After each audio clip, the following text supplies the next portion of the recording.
एका बिहानै मेरो पाठाहरूलाई घाँस काट्न भनेर लागे खर्सेतोको बोटतिर। म चट्ट खर्सेतो झारेर एक अँगालो खर्सेतो लिएर खोरमा आएँ।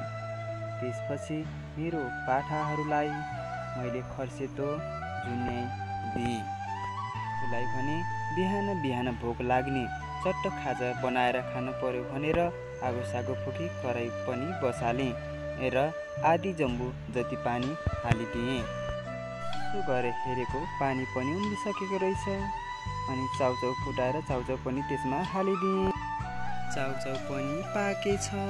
त्यसपछि चाउचाउलाई झिकेँ। चाउचाउ झिके पछाडि बोड्कामा हालेँ। अनि पर शीतलमा गएर कुर्सीमा बसेर यताउतिको बिहानको भ्यू हेर्दै चाउचाउ गम गम खाएँ। पानी लिन म धारातिर गएँ। भिडियोलाई लाइक गरेर च्यानललाई सब्स्क्राइब गरिदिनु होला।